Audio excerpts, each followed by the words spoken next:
पोर्चुगलको working visa खोलिसकेको छ।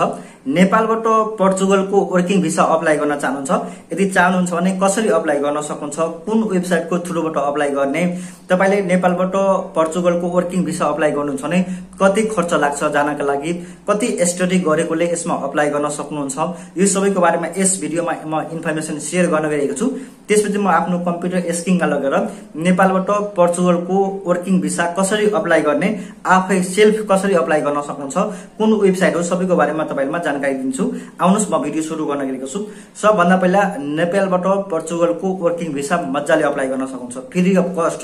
कसैलाई पनि कुनै कन्सल्टेन्सी मेन पावर कसैलाई पनि तपाईले 1 रुपैयाँ नदिकन कुनै पनि दलालहरुलाई पैसा नदिकन पनि तपाईले अप्लाई गर्न सक्नुहुन्छ। यसमा तपाई यदि अप्लाई गर्नुहुन्छ भने अप्लाई गरेको तपाईको 2 घण्टा भित्रै तपाईको उताबाट एउटा मेल आउँछ, कन्फर्मेसन मेल अप्लाई गर्ने बित्तिकै, र अप्लाई गर्नुहुन्छ भने त्यसपछि तपाईको 21 डेजमा तपाईको उताबाट अफर लेटर आउँछ। यदि तपाईको सिलेक्सन हुन्छ, कम्पनीले यदि हजुरलाई सिलेक्ट गर्यो भने उताबाट तपाईको अफर लेटर आउँछ अनि तपाईको प्रोसेस सुरु हुन्छ। त्यसपछि तपाईको इन्टरभ्यु हुन्छ, इन्टरभ्यु तपाईले फेस गर्नुपर्ने हुन्छ। इन्टरभ्युमा तपाईले सामान्य तपाईको इंग्लिश ल्याङ्ग्वेज आउनुपर्ने हुन्छ, सामान्य बोलचाल तपाईले गर्न सक्नुपर्ने हुन्छ है। त्यसपछि तपाईले यसमा पास हुन्छ। त्यसपछि तपाईको मेडिकल हुन्छ, मेडिकल तपाई यदि पास हुनुहुन्छ भने त्यसपछि तपाईको VFX डेट बुक गर्नुपर्ने हुन्छ, VFX तपाईलाई गर्नुपर्ने हुन्छ। त्यसपछि तपाईको अफर लेटर आइसकेपछि तपाईले VFX गरिसक्नुहुन्छ भने त्यसपछि तपाईले मेडिकल गरिसक्नुहुन्छ भने त्यसपछि तपाईले पुलिस रिपोर्ट बनाएर तपाईले पठाउनु पर्ने हुन्छ। त्यसपछि तपाईको भिसा प्रोसेसिङ चार्ज तपाईको सुरु हुन्छ। भिसा प्रोसेसिङ सबै कुरो काम भइसकेपछि उताबाट आउने भनेको तपाईको वर्क परमिट हो। त्यसपछि तपाईले लास्टमा तपाईले प्लेन टिकट काटेर जान सक्नुहुन्छ। यो सबै प्रोसेस तपाईले हामी कहाँबाट गर्न सक्नुहुन्छ, वा तपाईले आफ्नो नजिकको वा विश्वासिलो कन्सल्टेन्सी मेन पावर जहाँ छ भने त्यहाँबाट पनि गर्न सक्नुहुन्छ। आजको यस भिडियोमा म तपाईलाई कसरी अप्लाई गर्ने नेपालबाट पोर्चुगलको वर्क भिसा तपाई आफ्नै मोबाइल, ल्यापटप, कम्प्युटर के छ त्यसपछि कसरी अप्लाई गर्न सक्नुहुन्छ यसको बारेमा सिकाउन गएको छु। तपाईले यदि अप्लाई गर्नुहुन्छ 21 डेजमा तपाईको अफर लेटर आयो भने तपाईले यो प्रोसेस गर्नुपर्ने हुन्छ। यसमा तपाईले अप्लाई गर्नको लागि तपाईले मिनिमम तपाईले कम्तीमा एससी वा एसएलसी पास गर्नुभएको छ, वा त्यो भन्दा माथि +2 ब्याचलर मास्टर जे गर्नुभएको छ भने तपाई अप्लाई गर्न सक्नुहुन्छ। वा तपाईले एससी वा त्यो भन्दा कम गर्नुभएको छ भने त्यस्तो केसमा तपाईको अप्लाई नगर्दा नै तपाईको बेटर हुन्छ। वा अप्लाई गर्न चाहनुहुन्छ भने तपाईले ड्राइभिङ हुनुहुन्छ भने ड्राइभिङको लाइसेन्सहरु छ भने अप्लाई गर्न सक्नुहुन्छ। वा तपाईले क्लिनर, वेयरहाउस, स्टोर किपर यी कामहरुको लागि अप्लाई गर्न सक्नुहुन्छ। वा त्यो भन्दाको माथिल्लो कामहरुको लागि तपाईलाई एजुकेसन भएको मान्छेलाई चाहिन्छ, वा इंग्लिश तपाईले आउनु पर्ने हुन्छ अनि अप्लाई गर्न सक्नुहुन्छ है। यसमा अप्लाई गर्नुहुन्छ भने अहिले फ्री अफ कस्ट हुन्छ, अप्लाई गर्न सक्नुहुन्छ। तर यसमा तपाईले अप्लाई गर्नुभयो भने तपाईले यदि उताबाट अफर लेटर आयो भने तपाईले मेडिकल, VFX, पुलिस रिपोर्ट, सरम, offer letter, visa processing, work permit सबै प्लेन टिकट मिलाउनुहुन्छ भने मोटामोटी तपाईको 4 देखि 5 लाख सम्म पर्न जान्छ। वा तपाईले यही काम कुनै कन्सल्टेन्सी मेन पावरमा गएर गराउनुहुन्छ भने तपाईको सेम टाइम लिन्छ, तर उनीहरुले तपाईले 10 लाख, 15 लाख, तपाईले 12 लाख रुपैयाँ चार्ज गरिरहेको हुन्छ है।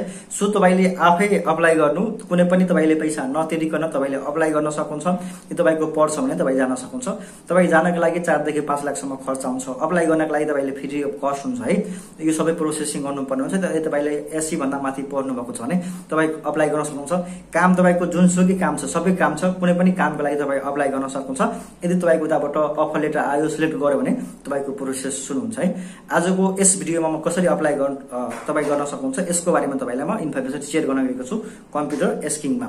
तपाईले यदि मबाट अप्लाई गर्न चाहनुहुन्छ भने तपाईले यो भिडियो पुरा हेर्नु, अप्लाई गर्ने तरिकाहरु सबै हेर्नु, मलाई डाइरेक्ट SMS गर्नु, र कुनै पनि किसिमको क्वेशन त्यहाँ सोध्नुहुन्छ भने म तपाईलाई त्यति छिटो रिप्लाई दिन सक्दिन, म एकदमै बिजी रहन्छु। जस कारणले तपाईले यदि मलाई अप्लाई गर्दिनुस्, यो पुरा भिडियो हेरेर आउनु भएको छ भने तपाईले सबै बुझ्नु भएकोलाई प्रोसेसिङ टाइम तपाईको यसमा अप्लाई गरेपछि आउनको लागि 21 डेज लाग्छ। यदि तपाईको यदि अफर लेटर आउँछ भने तपाई मोटामोटी तपाईले 3.5 देखि 4 महिनामा तपाईले फ्लाइट हुन सक्नुहुन्छ यदि तपाईको एक्सेप्ट गर्यो भने। यदि हामी कहाँबाट अप्लाई गराउन चाहनुहुन्छ, मेरो WhatsApp नम्बर यहाँ छ भने मैले भने अनुसार तपाईले सबै डकुमेन्ट पठाउनुहुन्छ भने मैले अप्लाई गरिदिन्छु। त्यसको केही मात्र म चार्ज लिन्छु। यदि तपाईको भिसा लाग्यो भने अनि मात्र तपाईले पेमेन्ट गर्नुपर्ने हुन्छ। यदि तपाईको भिसा लागेन भने तपाईको 1 रुपैयाँ पनि तपाईले पेमेन्ट गर्नु पर्दैन है। सो आउनुस् कसरी तपाईले अप्लाई गर्न सक्नुहुन्छ, कुन वेबसाइट हो यसको बारेमा तपाईले कम्प्युटर स्क्रिनमा लगेर म देखाउन गएको छु। मेरो WhatsApp नम्बर यहाँ छ। यदि तपाईले मबाट अप्लाई गराउन चाहनुहुन्छ, हाम्रो टिमबाट अप्लाई गराउन चाहनुहुन्छ भने तुरुन्त हामीलाई कन्ट्याक्ट गर्नु होला WhatsApp नम्बरमा। र कसरी तपाईले यदि आफै गर्न चाहनुहुन्छ भने कसरी गर्न सक्नुहुन्छ यसको बारेमा पनि म तपाईलाई सिकाउन गएको। नेपालबाट पोर्चुगल अप्लाई गर्ने अफिसियली वेबसाइट है। यो वेबसाइटबाट धेरै नेपालीले अप्लाई गरेर पोर्चुगल गइसकेको छ। यसमा अप्लाई गर्नलाई कुनै पनि किसिमको पैसा लाग्दैन। यो एकदमै फ्री अफ कस्ट हो र यसबाट धेरै नेपालीहरू पोर्चुगल गइसकेको छ। एकदम यो ओरिजिनल एकदम अफिसियली एकदम रियल वेबसाइट रहेको छ है। यसबाट तपाईँले वर्किङ भिसाको लागि पोर्चुगल अप्लाई गर्न सक्नुहुन्छ। अब अप्लाई गर्नको लागि तपाईँलाई म सम्पूर्ण स्टेप सिकाउन गएको छु। सबभन्दा पहिला तपाईँले यो वेबसाइटमा आउनुपर्ने हुन्छ। यो वेबसाइटमा अनि तपाईँले अप्लाई गर्नका लागि तपाईँलाई यो फर्म है, यो फर्म फिलअप गर्नुपर्ने हुन्छ। यो फर्महरू फिलअप गर्नको लागि र वेबसाइट ल्याउनको लागि तपाईँले आफ्नो मोबाइल, ल्यापटप, कम्प्युटर के छ तपाईँले सिम्पली गुगलमा जानु होला। त्यसपछि तपाईँले टाइप गर्नु होला www, त्यसपछि तपाईँले iefp.pt यति टाइप गर्दा पनि आउँछ, वा तपाईँले www.iefponline यहाँ हेर्न सक्नुहुन्छ। यति तपाईँले सर्च गर्नु होला, यो टाइप गर्नु होला है, यहाँ हेर्न सक्नुहुन्छ। यति टाइप गर्न सक्नुहुन्छ। यति टाइप गर्नुहुन्छ भने त्यसपछि तपाईँलाई टाइप गरेर सर्च गर्नु होला। सर्च गर्नुहुन्छ भने तपाईँको यो वेबसाइट आउँछ। यो वेबसाइटमा तपाईँले यहाँ माथि हेर्न सक्नुहुन्छ, यसमा क्लिक नगर्नु होला। यो तपाईँले सेम दुईटा हेर्दाखेरि सेम वेबसाइट राख्छ। तपाईँले यहाँ हेर्न सक्नुहुन्छ IEFP भन्ने यहाँ छ र सर्भिस अनलाइन यहाँ लेखेको छ। यसमा तपाईँले क्लिक गर्नुपर्ने हुन्छ है। यसमा क्लिक गर्नु होला। सिम्पली मैले यसमा क्लिक गर्न गएको छु। यसमा क्लिक गर्नुहुन्छ भने तपाईँको यस्तो किसिमको इन्टरफेस तपाईँको खुलेर आउने गर्छ। त्यसपछि तपाईँले यहाँ ल्याङ्ग्वेजमा तपाईँले इङ्ग्लिस क्लिक गर्नु होला, इङ्ग्लिसमा राख्नु होला ल्याङ्ग्वेज। त्यसपछि यो वेबसाइट रहेको छ। यो वेबसाइटबाट तपाईँले नेपालबाट पोर्चुगल वर्किङ भिसा अप्लाई गर्न सक्नुहुन्छ है। अब तपाईँले भिसा अप्लाई गर्नको लागि तपाईँले यहाँ जबको अप्सन पाउन सक्नुहुन्छ। यहाँ सबै किसिमको अप्सन पाउँछ, यहाँ हेर्न सक्नुहुन्छ। तपाईँको ट्रेनिङ, यहाँ सपोर्ट, हेल्प सबै छ। तपाईँले यहाँ जबमा तपाईँले क्लिक गर्नु होला। जबमा क्लिक गर्नुहुन्छ भने त्यसपछि तपाईँले यहाँ जब सर्च भिसा तपाईँले हेर्न सक्नुहुन्छ। तपाईँले यसमा क्लिक गर्नु होला। यसमा क्लिक गर्नुहुन्छ भने त्यसपछि तपाईँले यस्तो किसिमको आउँछ है, हेर्न सक्नुहुन्छ तपाईँको वर्क सिकिङ भिसा तपाईँले यहाँ। त्यसपछि अब तपाईँले यो वेबसाइटमा आएर तपाईँले यहाँ आउनुहुन्छ भने तपाईँले तल यहाँ तपाईँले एउटा फर्मको अप्सन पाउन सक्नुहुन्छ। यहाँ हेर्नुहोस् फर्म, तपाईँले फर्ममा सिम्पली क्लिक गर्नु होला। फर्ममा क्लिक गर्नुहुन्छ भने तपाईँको अप्लाई गर्ने तपाईँले फर्म खुलेर आउन गर्छ। यहाँ हेर्न सक्नुहुन्छ। मैले सिम्पली यहाँ इङ्ग्लिसमा क्लिक गरिदिएँ। त्यसपछि तपाईँले यहाँ हेर्न सक्नुहुन्छ application for work seeking visa, यो पोर्चुगलको लागि हो। नेपालबाट पोर्चुगल डाइरेक्ट अप्लाई गर्ने, जम्मा तपाईँको 1 महिनाभित्रै तपाईँको अफर लेटर आउँछ यसबाट है।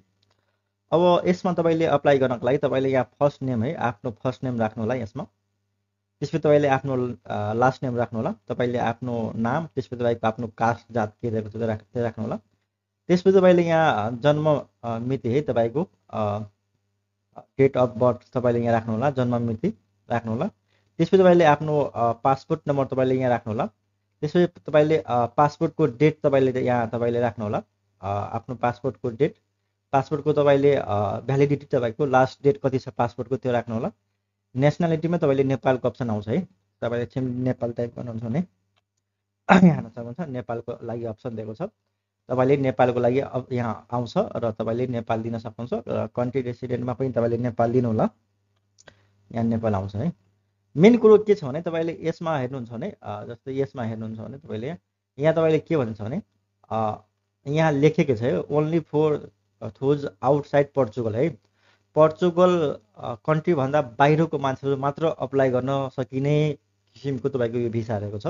र नेपालबाट मजाले अप्लाई गर्न सकिन्छ र अप्लाई गरेर पनि धेरै मान्छेहरू गइसकेको छ। जुन मेन पावर कन्सिस्टेन्सीहरू हुन्छ सबैले अप्लाई गर्ने भनेको यही वेबसाइट हो। त्यसपछि तपाईँले यहाँ मैले यहाँ आफ्नो डेट अफ बर्थ होइन, त्यसपछि तपाईँले आफ्नो पासपोर्ट नम्बर यहाँ राख्नु होला। तपाईँको पासपोर्ट नम्बरको एक्सपायरी डेट राख्नु होला, पासपोर्ट नम्बरको डेट, त्यसपछि पासपोर्ट नम्बरको एक्सपायरी डेट। यहाँ नेसनालिटी तपाईँको आफ्नो नेपाल आइहाल्यो। तपाईँले आफ्नो इमेल है, आफ्नो इमेल तपाईँले मोबाइलमा जुन इमेल चलाउँदै हुन्छ त्यही इमेल राख्नु होला। अप्लाई गर्ने बित्तिकै एउटा मेल आउँछ तपाईँको जिमेलमा तुरुन्तै है।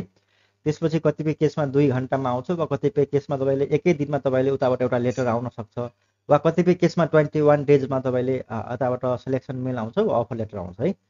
त्यसपछि तपाईँले आफ्नो एजुकेसन कम्प्लिट इयर तपाईँले आफ्नो एजुकेसनमा तपाईँले जसले तपाईँले +2 गर्नुभएको छ भने तपाईँले यहाँसम्म राख्नु होला। +2 भन्दा कममा यो अनुसार छ है, +2 सम्म यहाँ, वा +2 भन्दा माथि ब्याचलर गर्नुभएको छ भने तपाईँले यहाँ अनुसार राख्न सक्नुहुन्छ। मैले +2 राखिदिएँ है। त्यसपछि के भन्छ तपाईँले यहाँ area which you have the work भनेको छ, प्रोफेसनल एक्सपिरियन्स तपाईँको, वा select your date apply please maximum of 5 years. तपाईँले यदि यसमा कुनै पनि किसिमको यदि तपाईँको वर्किङ एक्सपिरियन्सहरू छ भने तपाईँले यसमा कुन रिलेटेड छ तपाईँले यसमा दिन सक्नुहुन्छ। त म एकलाई हेर्छु र यतिमा जस्तै तपाईँले अनस्किल हुनुहुन्छ, तपाईँसँग कुनै स्किल छैन भने तपाईँले यसमा क्लिक गर्न सक्नुहुन्छ। वा तपाईँसँग यदि छ भने तपाईँले यसमा 5वटा टिक लगाउन सक्नुहुन्छ है। जस्तै तपाईँ मसँग भएको जस्तै म इक्जाम्पलमा क्लिनरको म काम गर्न सक्छु। तपाईँ ड्राइभरको छ भने ड्राइभरको पनि तपाईँले राख्न सक्नुहुन्छ। जस्तै होइन वेयर हाउस गर्न सक्नुहुन्छ भने वेयर हाउसमा क्लिक गर्नु होला है। तपाईँले अरू तपाईँले मेसिन अपरेटर वर्क अब फुड प्रोसेसिङ वर्कर छ, अब अर्को तपाईँको इलेक्ट्रोनिक्स रिलेटेड छ होइन, त्यस्तै तपाईँले यहाँ हेर्न सक्नुहुन्छ। फिसिङ रिलेटेड छ, वर्किङ एग्रिकल्चर छ, एग्रिकल्चरमा गर्न सक्नुहुन्छ। यसमा क्लिक गरिदिनु है। त्यसपछि तपाईँले आफ्नो अनुसार है तपाईँले होटलतिर चाहनुहुन्छ भने होटल राख्नु होला, वेटरतिर चाहनुहुन्छ भने वेटरको राख्न सक्नुहुन्छ होइन। त्यस्तै तपाईँले यहाँ किचन असिस्टेन्ट छ भने यसमा राख्न सक्नुहुन्छ। वा चिफ कुक हुनुहुन्छ भने यसमा राख्न सक्नुहुन्छ है। अफिस वर्कर चाहनुहुन्छ भने अफिसको काम गर्न चाहनुहुन्छ भने तपाईँले यसमा लाउन सक्नुहुन्छ। वा तपाईँले आफ्नो अनुसार एजुकेसन असिस्टेन्ट वा टिचर होइन, हेल्थ रिलेटेड हुनुहुन्छ भने हेल्थ रिलेटेड तपाईँले यहाँ राख्न सक्नुहुन्छ। फार्मेसी हुनुहुन्छ भने त्यो अनुसार होइन, नर्स हुनुहुन्छ भने नर्स रिलेटेड तपाईँ राख्न सक्नुहुन्छ। तपाईँले अब यसमा यो अनुसार तपाईँले होइन एग्रिकल्चर रिलेटेड हुनुहुन्छ भने एग्रिकल्चर रिलेटेड पनि राख्न सक्नुहुन्छ।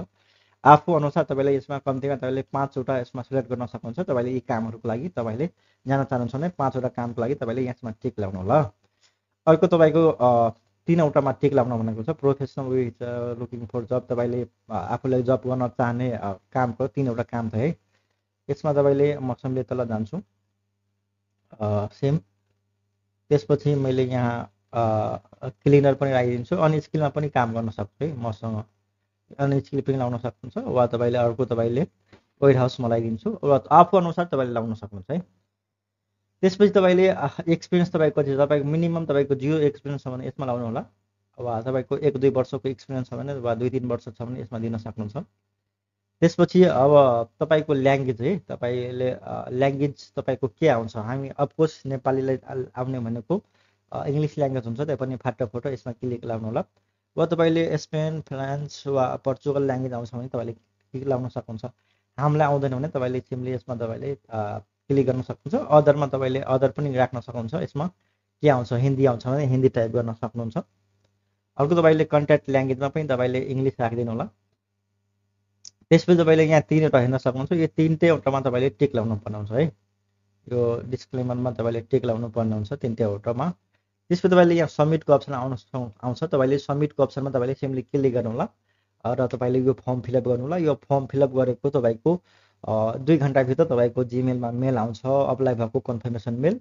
त्यसपछि तपाईँको 1 हप्ता वा तपाईँको 21 डेजमा, धेरैमा 1 महिनाभित्र तपाईँको अफर लेटर आउँछ। यदि तपाईँलाई सिलेक्ट गर्छ भने आउँछ, सिलेक्ट गर्यो भने त्यस्तो केसमा चाहिँ कन्फर्मेसन मेल आउँछ र सिलेक्ट गरेन भने यस्तो केसमा रिजेक्ट वा के हुन्छ भने त्यस्तो केसमा आउँदैन है। यस तरिकाले तपाईँले यो नेपालबाट पोर्चुगलको लागि वर्किङ भिसा अप्लाई गर्न सक्नुहुन्छ। र यसबाट यदि भिसा लाग्यो भने तपाईँले फर्दर प्रोसेस हामी कहाँबाट पनि गराउन सक्नुहुन्छ। यसमा अप्लाई गर्नको लागि तत्कालै तपाईँको त्यस्तै केही अमाउन्टहरू पर्दैन, फ्री अफ कस्ट हुन्छ। यदि तपाईँको लाग्छ भने मोटामोटी 4 देखि 5 लाखसम्म खर्च गरेर पनि तपाईँले पोर्चुगल जान सक्नुहुन्छ। एकदमै राम्रो तरिका छ है। जस कारण तपाईँले यसरी अप्लाई गर्न सक्नुहुन्छ है। आजको लागि सानो इन्फर्मेसन यही राख्न चाहन्छु। धन्यवाद। Thank you so much. जय नेपाल।